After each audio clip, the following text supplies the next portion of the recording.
Alright, everybody, we're going to start streaming this. Let's see. Sound quality high, closed captioning. Actually, I do like kind of having closed captioning on. Video 16 by 9, 1080. Nope. Overlay position. This one's fine. Anti-aliasing disabled.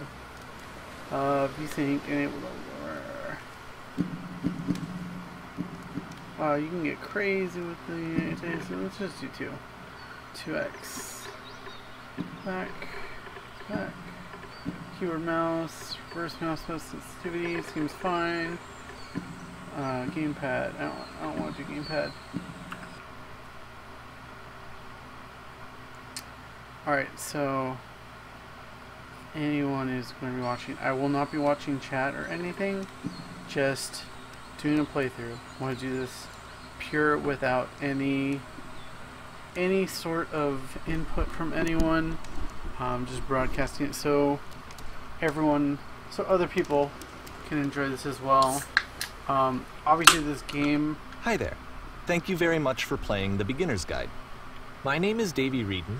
I wrote The Stanley Parable, and while that game tells a pretty absurd story, today I'm going to tell you about a series of events that happened between 2008 and 2011. We're going to look at the games made by a friend of mine named Coda. Now these games mean a lot to me. I met Coda in early 2009 at a time when I was really struggling with some personal stuff, and his work pointed me in a very powerful direction. I found it to be a good reference point for the kinds of creative works that I wanted to make. So just to start you off, this is, I think, the first game he ever made.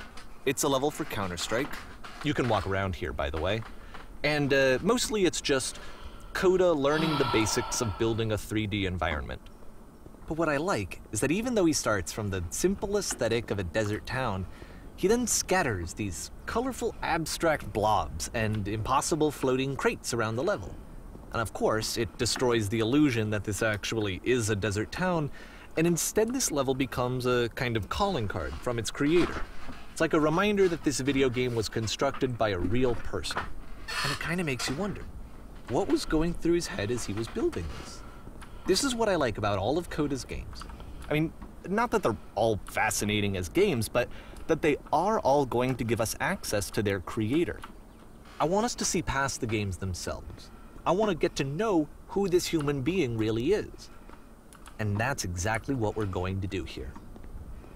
So, it's 2008, Coda starts making these games, and he never releases any of them. He doesn't put them onto the internet, he just makes them and then immediately abandons them, and they sit on his computer forever. And I think he really understood this image of himself as a recluse. At one point, he jokingly renamed his computer's recycling bin to Important Games Folder. So, you know, this was just how he worked. He tended to crank them out one after the other without even really pausing to try to understand what he had just made, until suddenly one day, he just stopped. In 2011, that was it. He made his last game, and then he hasn't made another one since. And that's why I've taken this opportunity to gather all of his work together, is because I find his games powerful and interesting, and I'd like this collection to reach him, to maybe encourage him to start creating again. And if the people like you who play this also happen to find his work interesting, then I'm sure it'll just send that much stronger of a message of encouragement to Coda.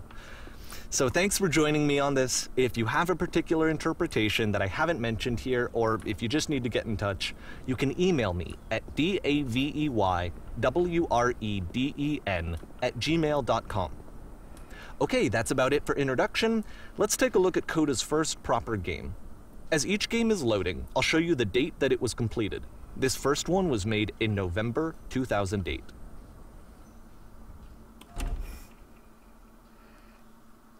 Alright, so I don't think I'll be providing too much commentary. I kind of just want to show this game off because a lot of people recommended it to me, and I am slightly worried that it's going to be an emotional experience. I'm going to cry and stuff, so hopefully not, but we'll see. That's why I also don't have the camera on. Warning. Whisper machine active. Shift destruction imminent.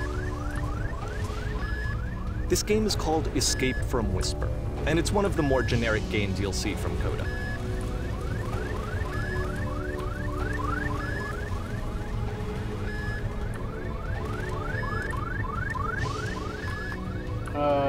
Did I run out of ammo?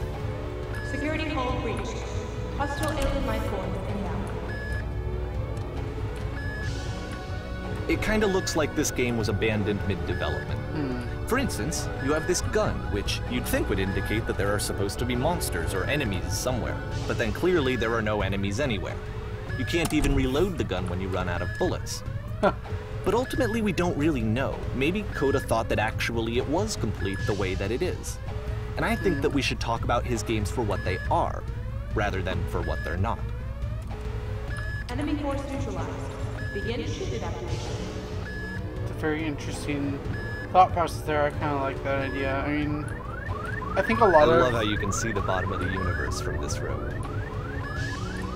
I think a lot of creative people just create a lot of things that just never flat out see the day. So this is very intriguing to me. I would like to be a game developer. I don't have any illusions of grandeur that I'm actually going to be able to be a game developer anytime soon. Apparently this space station has a labyrinth on it. Sure, I don't know. There's really no reason for it that I've ever been able to discern, so in the interest of time, I'm just gonna skip you on past it. Alrighty then. Okay, funny. this is the part that's interesting. The game has this narrative about the Whisper Machine and how it has to be turned off, and then you get to the engine room. Sorry, I was taking a drink there. Hey, you there, in the engine room. You could save us all. That beam is powering the Whisper Machine. We could disrupt it by introducing a great enough heat signature. If your body could stop the beam. It's so much to ask, but for all of our lives, would you do it? Could you give yourself?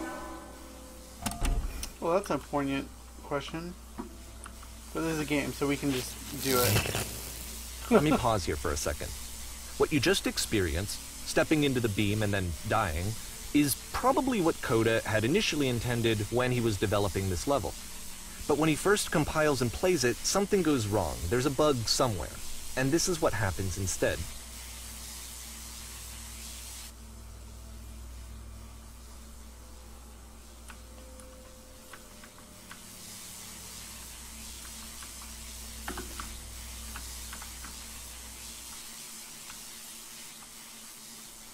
Oh, funny. Okay. The beam causes you to start floating. You see the whole And this level. is an important moment for him. Because yes, this is technically a glitch, but Coda identifies something human about it. Like how small it makes you feel in the face of this larger chaotic system. Or this floating could be the afterlife, a peaceful place, juxtaposed against all of the hysteria that you've just had to traverse. I don't even know. I have no idea what he was thinking, but what's clear is that after making this, something lodges itself in his brain. He wants to do more of these really weird and experimental designs. So he stops work on this and moves on to a stream of tiny little games that go in all sorts of directions. Let's go ahead and take a look at the first game he made after leaving this one behind.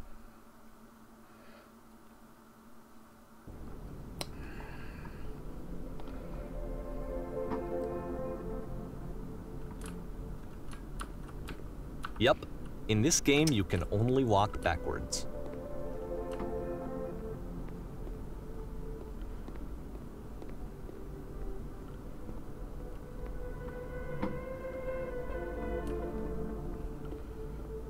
Oh my gosh, this is so trippy.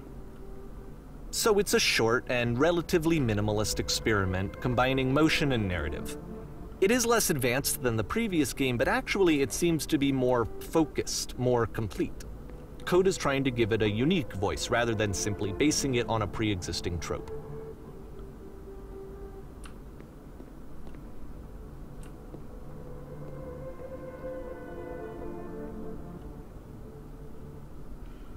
But if the future is always behind her,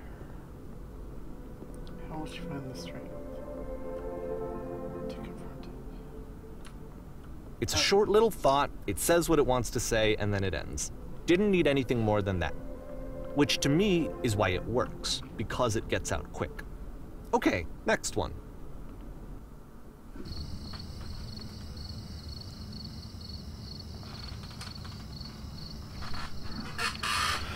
Alright, I should be moving around and stuff. Okay, so this is an interesting game so far. I always am fascinated by indie development. I think indie development is where the future of gaming really is going to be. I feel I have better, at least story experiences with indie games. Tell more compelling stories and stuff that just AAA title cannot. And that's say. it. Okay, the meaning of this game won't be clear just yet. Please be patient with me for a few more games, and I promise you'll see what makes it interesting. And I didn't read that sign, so that's my fault. I hope they... Oftentimes, Coda would put bizarre titles like this one at the start of his games. Something about direction. I wish I'd known him at the time that he was making these early games. He would really only talk to me about his work as he was making it. Once he stopped work on a game, like, that was it. It was dead to him. And I don't agree with that at all, but what are you gonna do? So, walking upstairs. Am I slowing down? Once Yeah. you've been slowed to an absolute crawl, the door at the top of the stairs opens. So why, if Coda's not showing these games to anyone, why bother opening the door at all? Well, to show you, I'm modifying the game here so that when you press enter, it'll bring you back up to full speed so you can enter the door for yourself. Alrighty, so when we do that, we're conditioned. If Coda is him, stand on X.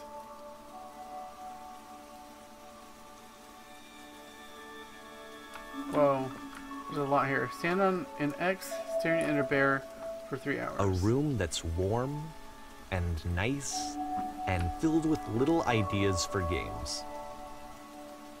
Reading enemies' emails to learn how to beat them. Sharks are trying to eat you simultaneously. Coda you're would training often tell sharks. me that he didn't mind if people thought of him as cold or distant. He said that he knew that he was actually a vibrant and compassionate person, but that it takes time to really see that. It can be a very slow climb to get there.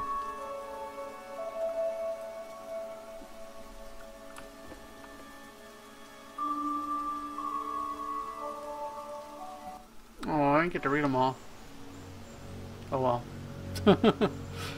That's what the video is for. We can go back and pause it, take a look at everything.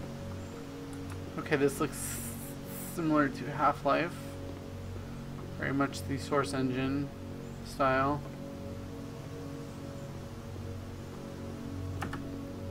Well, this is new for Coda. It's an actual puzzle. Go ahead and see if you can solve it.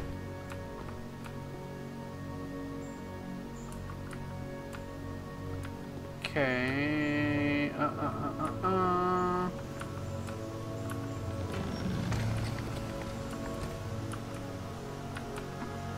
Alright, nothing obvious.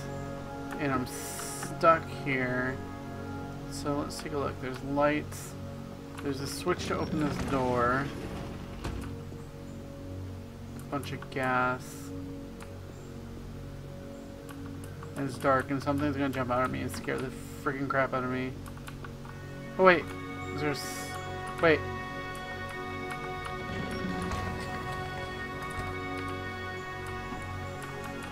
Ah crap. Did I make myself stuck? That would be quite hilarious. Wait, no. Don't forget that solution, Oh. because we're going to see this puzzle again soon. We're gonna see it a lot. Okay, interesting. We're seeing these 3 dots again, so we'll keep that in mind. We'll keep that the solution to that puzzle again in mind. Closing a door while you're inside of it, and a switch being on the other side of that door.